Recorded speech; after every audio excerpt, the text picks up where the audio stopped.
ബദലും പരിഹാരങ്ങളും ഇല്ലാതെ ഹമാസിനെ സൈനിക നടപടിയിലൂടെ തോൽപ്പിക്കാനാകില്ലെന്ന് വളരെ മുൻപേ ഇസ്രായേലിനോട് പറഞ്ഞതാണെന്ന് US വിദേശകാര്യ സെക്രട്ടറി ആന്റണി ബ്ലിങ്കൻ. ഗസയിൽ ഇസ്രായേൽ സൈന്യം പിൻവാങ്ങിയ ഇടങ്ങളിലെല്ലാം ഹമാസ് മടങ്ങിയെത്തുകയും ഉയർത്തെഴുന്നേൽക്കുകയും ചെയ്തിട്ടുണ്ടെന്ന് അദ്ദേഹം വെളിപ്പെടുത്തി. ഇസ്രായേൽ ആക്രമണത്തിൽ നഷ്ടപ്പെട്ട സൈനിക ബലം പൂർണ്ണമായി അവർ വീണ്ടെടുത്തിട്ടുണ്ടെന്നും അദ്ദേഹം പറഞ്ഞു. അതേസമയം ഗസയിൽ വെടിനിർത്തൽ കരാർ ഹമാസും ഇസ്രായേലും അംഗീകരിച്ചെന്നും മധ്യസ്ഥ രാജ്യമായ ഖത്തർ സ്ഥിരീകരിച്ചിരിക്കുകയാണ്. കഴിഞ്ഞ ദിവസം വാഷിംഗ്ടണിൽ നടന്ന അറ്റ്ലാന്റിക് കൗൺസിൽ സമ്മേളനത്തിലായിരുന്നു ആന്റണി ബ്ലിങ്കന്റെ തുറന്നു പറച്ചിൽ.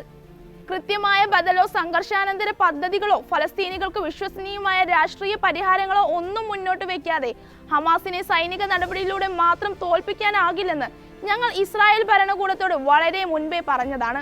ഒന്നുകിൽ ഹമാസ് തന്നെ, അല്ലെങ്കിൽ അതുപോലെ അപകടകാരികളായ മറ്റാരെങ്കിലും തിരിച്ചു ഉയർന്നു വരാനേ അത് ഇടയാക്കൂവെന്നും സൂചിപ്പിച്ചതായിരുന്നു അദ്ദേഹം വെളിപ്പെടുത്തി. ഒക്ടോബർ 7-ന് ശേഷം വടക്കൻ ഗസയിൽ കൃത്യമായും അതുതന്നെയാണ് സംഭവിച്ചത്. സൈനിക നടപടി പൂർത്തിയാക്കി ഇസ്രായേൽ സൈന്യം പിൻവാങ്ങുന്ന ഓരോ ഘട്ടത്തിലും ഹമാസ് സംഘം പുനഃസംഘടിച്ച് വീണ്ടും ഉയർത്തെഴുന്നേൽക്കുകയാണ് ചെയ്തത്. ആ വിടവ് നികത്താൻ അവിടെ മറ്റൊന്നുമില്ല എന്നത് തന്നെയാണ് കാരണം. ഹമാസ് അവർക്ക് നഷ്ടമായ അത്രയും അംഗങ്ങളെ വീണ്ടും റിക്രൂട്ട് ചെയ്തിട്ടുണ്ടെന്നാണ് ഞങ്ങളുടെ വിലയിരുത്തൽ. അത് ശാശ്വതമായ യുദ്ധത്തിനും ഇനിയും അവസാനിക്കാത്ത കലാപത്തിനുമുള്ള ചേരുവകളാണ്. ശാശ്വതമായ സമാധാനത്തിന് അടിത്തറയിടുന്ന വിധത്തിൽ ഗസയിലെ യുദ്ധം അവസാനിപ്പിക്കാനാണ് ഞങ്ങൾ ശ്രമിച്ചിട്ടുള്ളതെന്നും ബ്ലിങ്കൻ തുടർന്നു. ഇതോടൊപ്പം സ്വതന്ത്രവും പ്രായോഗികവുമായ സ്വന്തം രാഷ്ട്രത്തിനായുള്ള ഫലസ്തീനികളുടെയും സുസ്ഥിരമായ സുരക്ഷയ്ക്കായുള്ള ഇസ്രായേലികളുടെ ന്യായമായ അഭിലാഷങ്ങളും മുന്നോട്ട് കൊണ്ടുപോകാനാകണം.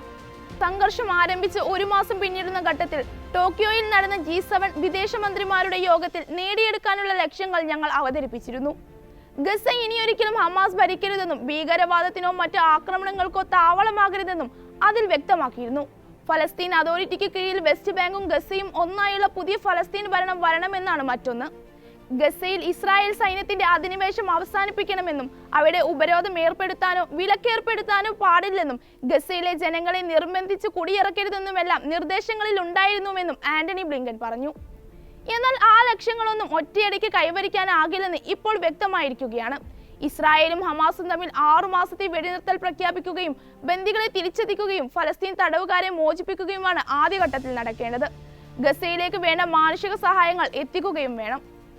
ബാങ്കിംഗ്, ജലം, ഊർജം, ആരോഗ്യം ഉൾപ്പെടെയുള്ള സിവിൽ സെക്ടറുകളിൽ ഇടക്കാല ഭരണ സംവിധാനം കൊണ്ടുവരാൻ ഫലസ്തീൻ അതോറിറ്റി സഖ്യരാജ്യങ്ങളുടെ സഹായം തേടണമെന്നും അദ്ദേഹം ആവശ്യപ്പെട്ടു. അന്താരാഷ്ട്ര സമൂഹം വേണ്ട ധനസഹായവും സാങ്കേതിക പിന്തുണയും നൽകും.